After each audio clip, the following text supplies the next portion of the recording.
Hello दोस्तों, नमस्कार। मैं सूर्यकांत वर्मा स्वागत करता हूं एक बार फिर से अपने YouTube channel future classes academy में। तो चलिए दोस्तों, आ चुके हैं हम आज लेकर के कक्षा 11 का फिजिक्स चैप्टर 2 जो कि मात्रक तथा मापन यानी कि यूनिट एंड मेजरमेंट है।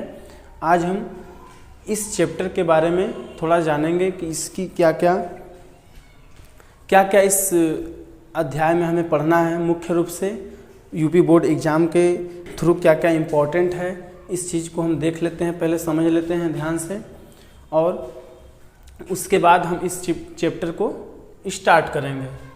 जैसे कि देखिए, हमने विषय वस्तु में लिख रखा है कि पहले हमें पढ़ना है मापन की आवश्यकता क्यों होती है। जैसे हमने चैप्टर का नाम दे रखा है कि मात्रक तथा मापन, तो किसी भी वस्तु या कोई भी भौतिक राशि है उसके लिए हमें मापन की आवश्यकता क्यों होती है, क्या आवश्यकता है कि उसका मापन किया जाए। और दूसरा हमने लिख रखा है माप के मात्रक, यानी जो हम मापन करते हैं, जिन भी भौतिक राशियों का मापन करते हैं, क्या उनके मात्रक की भी आवश्यकता होती है या उनके मात्रक होते हैं, तो उन्हें भी हम पढ़ेंगे। और क्या इन मात्रकों की प्रणालियाँ भी होती हैं, पद्धतियाँ भी होती हैं, उन्हें भी हम देखेंगे। और इन मात्रकों के या कह सकते हैं भौतिक राशियों के कोई मूल या व्युत्पन्न मात्रक भी होते हैं, इन्हें भी हमें पढ़ना है। मूल तथा व्युत्पन्न मात्रक को भी पढ़ना है। और इसमें जो भौतिक राशियां हमारी लंबाई, द्रव्यमान तथा समय हैं, इनके भी मात्रक को इम्पोर्टेंट यानी महत्वपूर्ण रूप से इनको भी हमें पढ़ना है। ठीक है, इस चैप्टर के हमारे इतने मुख्य रूप से 5 टॉपिक होंगे और इन्हीं टॉपिक पे हम पार्ट बाय पार्ट चर्चा करेंगे और आपको वीडियो प्रोवाइड करेंगे। ठीक है, आप अगर हमारे यूट्यूब चैनल पर नए हों तो सब्सक्राइब करें और बेल आइकन क्लिक करें। ठीक है, तो आइए हम शुरू करते हैं कि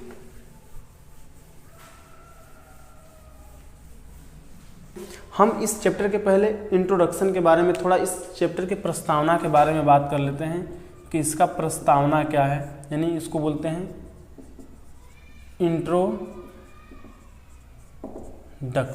क्या बोलते हैं? इंट्रोडक्शन।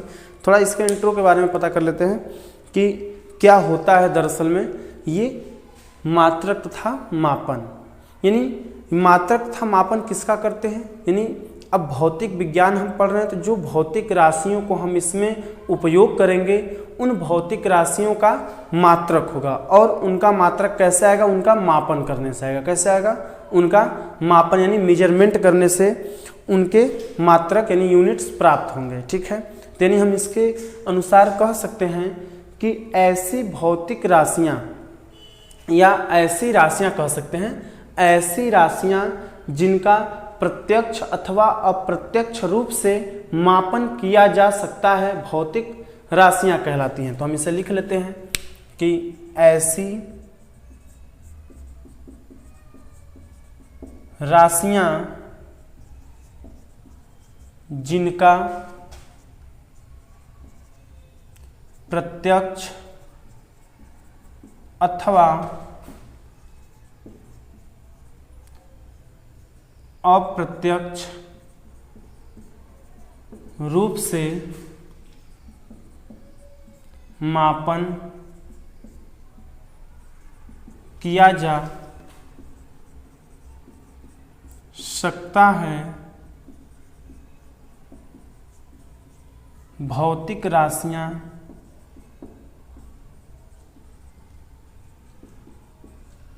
कहलाती हैं। क्या कहलाती हैं? भौतिक राशियां कहलाती हैं। जैसे हम पिछले कक्षा में भी पढ़ चुके हैं, क्लास 9th में, क्लास 10th में भी बहुत सारी भौतिक राशियों को हम लोगों ने उपयोग किया है। जैसे इसमें अगर हम कहें कि एग्जाम्पल के तौर पे देखें, जैसे हम अगर लंबाई को ले लें, दूरी को ले लें, समय को ले लें, त्वरण को ले लें, वेग को ले लें, बल को ले लें, ये सब क्या है? भौतिक राशियां हैं। अब इनमें कुछ भौतिक राशियां सदिश होती हैं, कुछ अदिश होती हैं, थोड़ा सा उन्हें भी देख लेंगे। जैसे अगर हम कह दें कि वेग ले लें, चाल ले लें, दूरी ले लें, लंबाई ले लें, ठीक है, और द्रव्यमान ले लें, आयतन ले लें, आयतन को कह सकते हैं, आप विस्थापन कह सकते हैं, ठीक है, इत्यादि लिख दीजिए। यानी ऐसे ही बहुत सारे भौतिक राशि हैं जिनका उपयोग हम पहले भी कर चुके हैं और अब इस कक्षा 11th में भी करेंगे और आगे भी कक्षाओं में हम करते रहेंगे, ठीक है। अब लेकिन एक प्रश्न ये उठता है कि अब हमें इनकी आवश्यकता क्यों होती है, हम किस प्रकार से इनकी आवश्यकता को प्रयोग कर सकते हैं, उन्हें भी देख लेते हैं। जैसे कि हमने पहला टॉपिक में विषय वस्तु में पहला लिखा था मापन की आवश्यकता। क्या लिखा था? मापन की आवश्यकता। तो इसका भी हम परिभाषा लिख लेते हैं पहले। मापन की आवश्यकता, यानी हमें मापन की आवश्यकता क्यों होती है, क्या जरूरत है कि मापन करना चाहिए। जैसे अगर हम आपको कहें कि समझने के लिए कि अगर कोई भी वस्तु को अगर देख करके उनमें अंतर बताना हो, जैसे अगर हम कह दें कि दो लाल रंग की एक ही रंग की दो लाल रंग की गेंदें हम लिए और उनमें बताना है कि अब एक का थोड़ा बड़ा साइज है, एक का थोड़ा छोटा साइज है, तो उनमें अंतर बताना है कि कौन बड़ा है कौन छोटा है। तो हम इसे देख करके ही अलगाव नहीं बता सकते। एक अगर हम कह दें कि 30 ग्राम का है, दूसरा 31 या 32 ग्राम का होगा, ऐसे ही थोड़ा बहुत अंतर है, तो आप देख करके उसके वजन को नहीं बता सकते। इसलिए उनका माप या तौल करना आवश्यक है ताकि उनके सच में जो उनका द्रव्यमान है या जो उनका भार है उसका पता लगाया जा सके। तो इसलिए मापन की आवश्यकता है। यानी हम लिखते हैं कि हमारे दैनिक जीवन में ऐसे बहुत सारे भौतिक राशियां हैं, ऐसे बहुत सारे क्या है भौतिक राशि जिनका हम अध्ययन करते हैं। तो लिखेंगे हमारे दैनिक जीवन में ऐसी बहुत सारी भौतिक राशियां हैं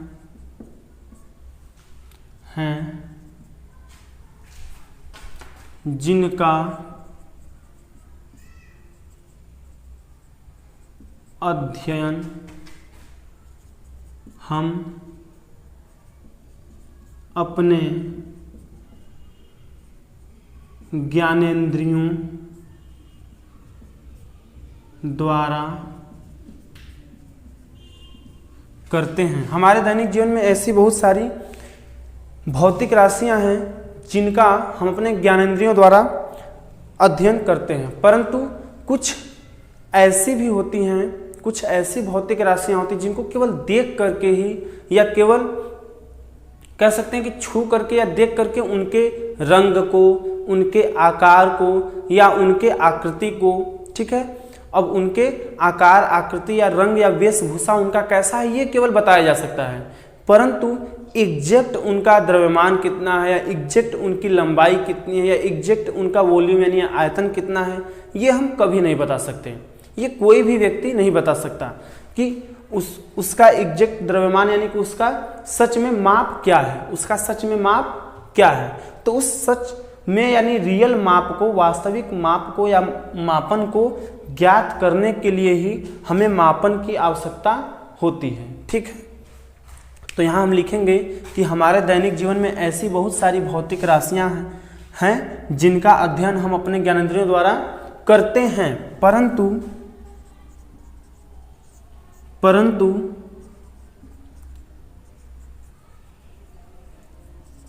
इसके द्वारा, इसके यानी ज्ञानेंद्रियों द्वारा, इसके द्वारा केवल आकार, क्या लिखेंगे, आकार, आकृति तथा रंग को बताया जा सकता है, बताया जा सकता है। क्या किया जा सकता है? बताया जा सकता है, पर लेकिन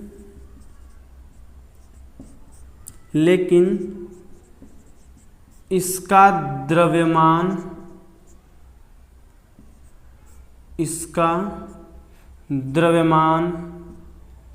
आयतन,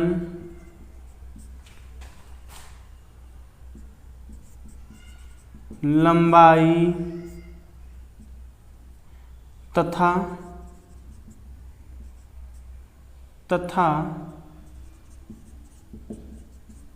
चौड़ाई को बताने के लिए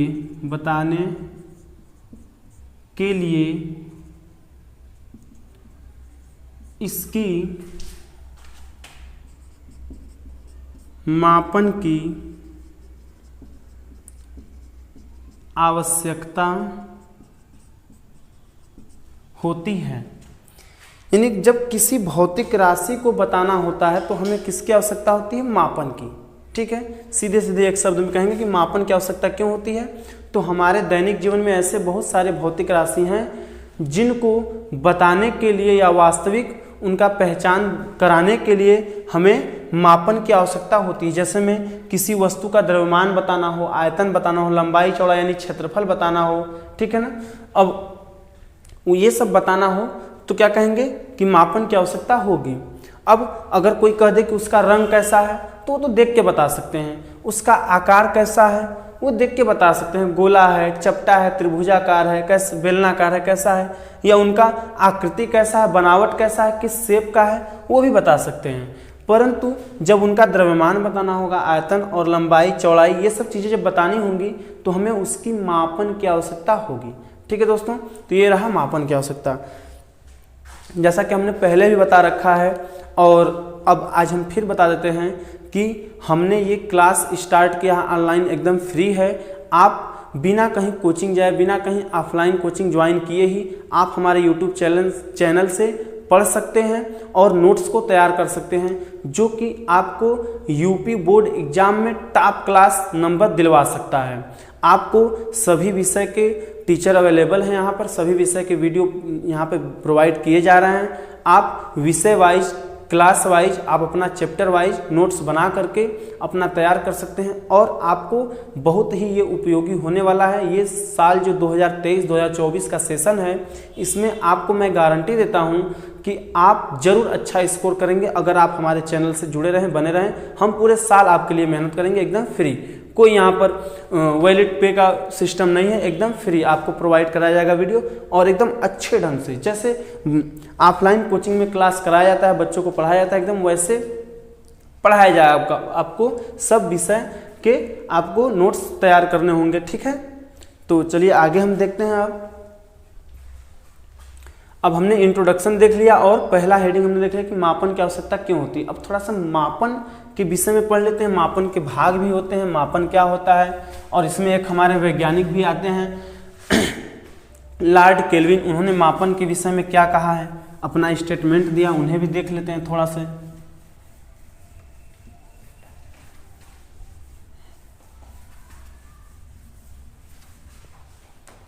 ठीक है, अब हम हेडिंग लिख लेते हैं मापन, यानी मापन को हमने लिख रखा है ऊपर भी, यहाँ भी लिख लेते हैं। मेजरमेंट बोलते हैं, क्या बोलते हैं? मेजरमेंट। मेजरमेंट मीन्स होता है मापन। यानी अब मापन जो है भौतिक विज्ञान से जुड़ा हुआ क्या है, एक तथ्य है, एक विषय कह सकते हैं। तो अब ये भौतिकी के अंतर्गत आएगा, इसलिए इसकी परिभाषा क्या होगी, भौतिकी के अंतर्गत। तो लिखेंगे भौतिकी, क्या लिखेंगे इसमें परिभाषा भौतिकी की? भौतिकी विज्ञान की वह शाखा है जिसमें प्रकृति, वह शाखा है जिसमें प्रकृति एवं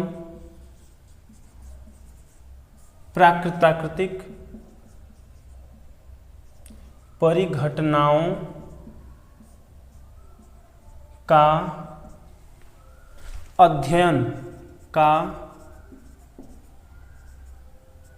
अध्ययन किया जाता है। यानी कि भौतिकी विज्ञान की वह शाखा है जिसमें प्रकृति एवं प्राकृतिक परिघटनाओं का अध्ययन किया जाता है, उसे ही क्या हम कहते हैं, भौतिकी यानी फिजिक्स कहते हैं। क्या कहते हैं, हम लिख सकते हैं यहाँ पे कि किसी भी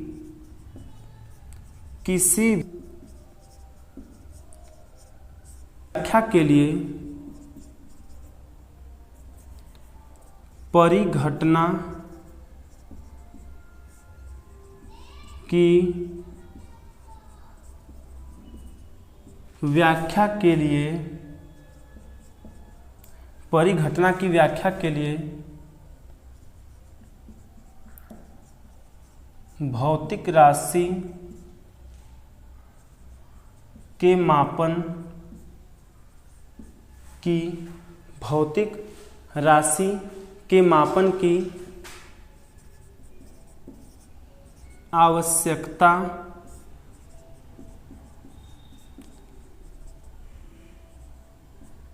होती है, आवश्यकता होती है। ठीक है, यानी किसी भी प्राकृतिक परिघटना की व्याख्या के लिए भौतिक राशि के मापन की आवश्यकता होती है कि उनमें कौन सी प्राकृतिक घटना है, उनका लंबाई क्या है, चौड़ाई क्या है, आयतन क्या है, बनावट क्या है, ये सब चीज़ क्या है, प्राकृतिक परिघटनाएं हैं। और अब इसके बाद एक वैज्ञानिक आते हैं लॉर्ड केल्विन, तो उनके अनुसार भी हम देख लेते हैं थोड़ा सा कि उन्होंने क्या स्टेटमेंट दिया है। लॉर्ड केल्विन, लॉर्ड केल्विन ने लॉर्ड केल्विन ने कहा है कि भौतिक विज्ञान मापन का विज्ञान है। इन्होंने कहा है क्या क्या कहा है, भौतिक विज्ञान मापन का विज्ञान है। इसे डबल इन्वर्टेड कॉमा में क्लोज कर देते हैं। इन्होंने कहा है कि भौतिक विज्ञान जो है मापन का विज्ञान है और हम जो भी मापन करते हैं भौतिक विज्ञान के अंतर्गत उसकी हमें बहुत ही आवश्यकता है। कह सकते हैं कि उसके बिना क्या है, फिजिक्स अधूरा है। यानी कहीं पर भी भौतिक विज्ञान आता है तो उसमें मापन जरूर आता है। अगर मापन नहीं होगा तो उसका हम मात्रक की गणना नहीं कर पाएंगे और मात्रक नहीं होगा तो और सारी चीज़ें घटनाएं जो हैं प्राप्त नहीं हो सकती, सब क्या हो जाएगा, तथ्य बेकार हो जाएगा।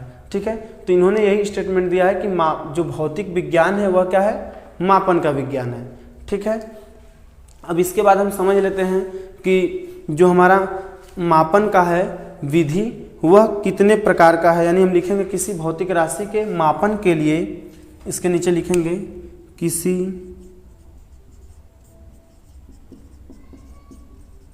भौतिक राशि के मापन के लिए निम्न दो अपेक्षाएं हैं। कितनी अपेक्षाएं भैया, निम्न दो अपेक्षाएं हैं। पहले की हम बात करते हैं, पहला नंबर हमारा हो जाता है इसका क्या है, मात्रक का मापन। क्या हो जाएगा, मात्रक मापन। और वहीं दूसरे नंबर की बात करते हैं तो इसका हो जाएगा आंकिक मापन। आंकिक मापन, मात्रक मापन यानी क्या कहते हैं, यूनिट मेजरमेंट, और आंकिक मापन यानी न्यूमेरिकली क्या होता है, मेजरमेंट। न्यूमेरिकल मेजरमेंट या न्यूमेरिकली मेजरमेंट या वैल्यू बोलते हैं, मापन या मान वही क्या बोलते हैं, मात्रक मापन। और मात्रक मापन और दूसरा होता है आंकिक मापन। ठीक है, या मान भी बोलते हैं इसको। ठीक, तो इसे हम थोड़ा डिटेल में देख लेते हैं कि इनका परिभाषा क्या होता है। दरअसल में इनके गुण भी देख लेते हैं कि इनके गुण क्या होते हैं।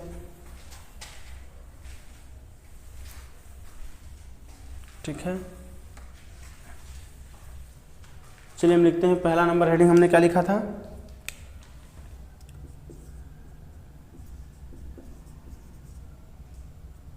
मात्रक मापन, या इन्हीं को हम क्या बोलते हैं, मानक मात्रक भी बोल सकते हैं। क्या बोलते हैं, मानक मात्रक बोलते हैं। ठीक है, इसमें कोई दिक्कत नहीं है क्योंकि अलग अलग बुक में अलग अलग नाम से इनको बोला जाता है। मात्रक मापन या मानक मात्रक बोलते हैं। ठीक है, इनको क्या बोलते हैं इंग्लिश में, मानक मात्रक को क्या बोलते हैं इंग्लिश में? बोलते हैं स्टैंडर्ड यूनिट्स। क्या बोलते हैं? Standard units. ठीक है, स्टैंडर्ड यूनिट्स।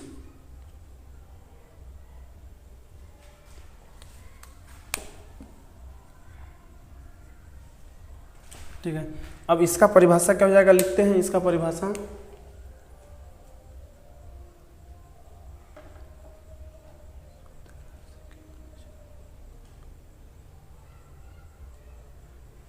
लिखते हैं किसी भौतिक राशि के निश्चित परिमाण को उस राशि का मानक मात्रक कहते हैं। किसी भौतिक राशि के निश्चित परिमाण को उस भौतिक राशि का या उस राशि का मानक मात्रक कहते हैं। अगर हम कह दें, आपको एग्जाम्पल के लिए अगर कह दें हम कि हमारा, जैसे हम जानते हैं लंबाई को हम लोग मापते हैं मीटर में, ज़्यादातर मीटर में ही मापते हैं, कहीं कहीं सेंटीमीटर भी होता है। अब वो छोटी दूरी के लिए सेंटीमीटर, तो लिखेंगे लंबाई का मात्रक क्या होता है? मीटर। ठीक है, और अगर बात करें द्रव्यमान का तो क्या लिखेंगे? द्रव्यमान का मात्रक किलोग्राम। क्या बोलते हैं? किलोग्राम। और वहीं अगर हम बात कर लें, जैसे मान लीजिए बल का मात्रक तो क्या कहते हैं? ज़्यादातर न्यूटन कहते हैं। एसआई सिस्टम में न्यूटन क्या बोलते हैं? न्यूटन। या इसी को क्या कहते हैं? केजी इंटू मीटर प्रति सेकेंड स्क्वायर, ये भी बोलते हैं। ये एमकेएस पद्धति में होता है, ये हमारा एसआई सिस्टम होता है एसआई पद्धति में। ठीक है, तो ये रहा। अब इसका थोड़ा सा हम लोग प्रॉपर्टी यानी गुण देख लेते हैं कि इनको जानने पहचानने या इनमें जो कंडीशन होता है उनके कुछ गुण होते हैं। लिख लेंगे गुण यानी प्रॉपर्टीज। ठीक है, अब इनका प्रॉपर्टी यानी इनके गुण को जानना बहुत ज़रूरी है। इनके गुण को अगर हम नहीं जानेंगे तो हम पता नहीं कर पाएंगे कि इनमें क्या क्या सावधानियां होनी चाहिए, क्या क्या इसमें कह सकते हैं कि इम्पोर्टेंस होते हैं, उसको देख लेते हैं। जैसे नंबर 1 की हम बात करते हैं, हम नंबरिंग करके लिखेंगे। नंबर 1 की बात करते हैं कि यह पूर्ण रूप से स्पष्टतः परिभाषित होना चाहिए। यह पूर्ण रूप से स्पष्टतः परिभाषित होना चाहिए। ठीक है, यानी यह पूर्ण रूप से स्पष्टतः परिभाषित होना चाहिए। ठीक है, दूसरा नंबर, यह सरलता से पुनः प्राप्त किया जा सकता है या किया जाना चाहिए। यह लिख सकते हैं, यह सरलता से पुनः प्राप्त किया जाना चाहिए। तीसरे नंबर की बात कर लेते हैं। यह लिखा है, यह सरलता से पुनः प्राप्त किया जाना चाहिए, सरलता से पुनः प्राप्त हो जाए। तीसरा है, यह सरलता से उपलब्ध भी होना चाहिए। क्या हो जाएगा? यह सरलता से उपलब्ध होना चाहिए। क्या हो? सरलता से उपलब्ध होना चाहिए। ठीक है, और वहीं लास्ट चौथे नंबर की अगर बात करें तो क्या कह सकते हैं? यानी इस पर बाह्य कारकों जैसे ताप, दाब और मौसम का आदि का प्रभाव नहीं पड़ना चाहिए। इस पर इस पर क्या लिखेंगे, इस पर बाह्य कारकों, बाह्य कारकों जैसे जैसे ताप, दाब, मौसम आदि का प्रभाव नहीं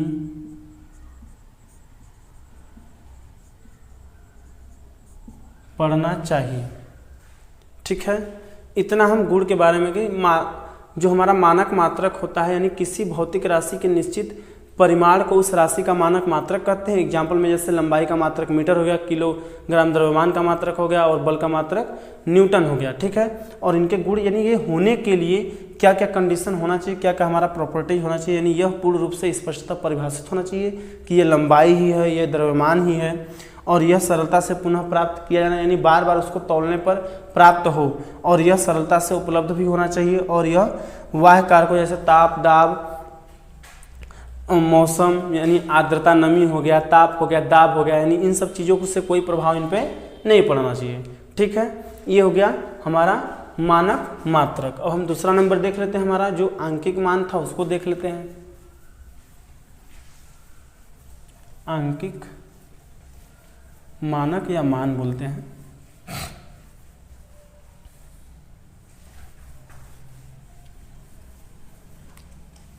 ठीक है, तो हम दूसरा नंबर देख लेते हैं, हमारा है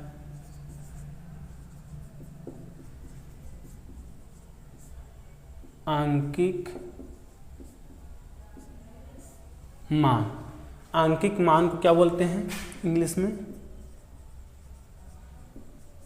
न्यूमेरिकल्स वैल्यू। क्या बोलते हैं? न्यूमेरिकल्स वैल्यू बोलते हैं। यानी इसमें परिभाषा हम क्या लिखेंगे, यानी इसे लिखेंगे कि भौतिक राशि का परिमाण, यानी लिखेंगे इसे भौतिक राशि का परिमाण भी कहते हैं। जो हमारा आंकिक मान आता है, जो हमारा कैलकुलेशन करने पर परिमाण प्राप्त होता है, उसी को हम क्या कहते हैं? आंकिक मान। यानी लिखेंगे इसे भौतिक राशि का परिमाण भी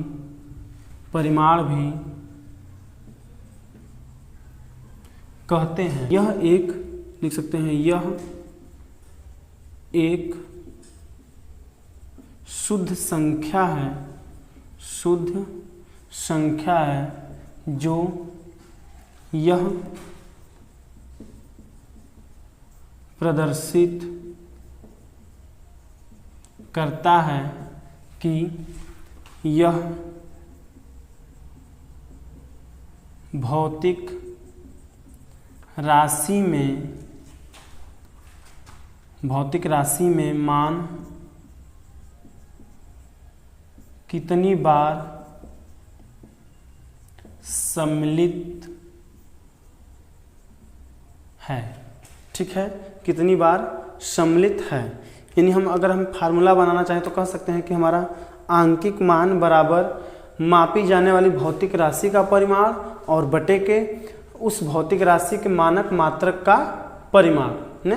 यानी कि हम कहते हैं स्मॉल एन से किसको दिखाते हैं? आंकिक मान, न्यूमेरिकल वैल्यू को स्मॉल एन से दिखाते हैं। और अगर हम कह दें मापी जाने वाली भौतिक राशि का परिमाण, यानी वो क्वांटिटी क्या हो जाएगा? क्यू अपान क्या कहेंगे फिर? उस भौतिक राशि के मानक मात्रक परिमाण, यानी कह सकते हैं इसे स्मॉल यू। क्या कह सकते हैं? स्मॉल यू कहते हैं। ठीक है, आप ये फार्मूला लिख सकते हैं, यानी आंकिक मान बराबर, यानी कि क्या है ये? मापी जाने वाली भौतिक राशि का परिमाण बटे के उस भौतिक राशि के मापन या मात्रक का परिमाण या मानक मात्रक का परिमाण। ठीक है, तो ये हमारा फार्मूला हो जाएगा। ठीक है, यानी हम इससे कह सकते हैं, अपना परिभाषा बना सकते हैं कि अर्थात क्या कह सकते हैं? अर्थात क्या बना सकते हैं कि भौतिक राशि के परिमाण का क्या लिख सकते हैं? भौतिक राशि के परिमाण का आंकिक मान स्मॉल n चुने गए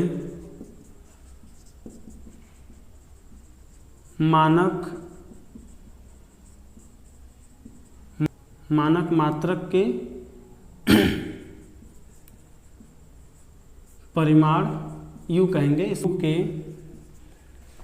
क्या होता है, व्युत्क्रमानुपाती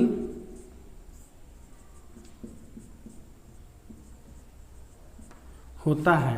उस भौतिक यानी कि लिख सकते हैं उस भौतिक राशि के परिमाण का आंकिक मान n और जो चुना गया मानक मात्रक के परिमाण u हैं वह आपस में क्या होते हैं, व्युत्क्रमानुपात होते हैं। यानी अगर हम कह दें कि n व्युत्क्रम होते हैं 1/u, यानी क्या हो जाएगा, n क्या है, u का व्युत्क्रमानुपात है। ठीक है, ऐसे हम कह सकते हैं। ठीक है दोस्तों, अब आज के लिए बस इतना ही, फिर मिलते हैं जल्द ही अगले वीडियो के साथ लेकर के अगला टॉपिक। तब तक के लिए नमस्कार, जय हिंद, जय मां सरस्वती।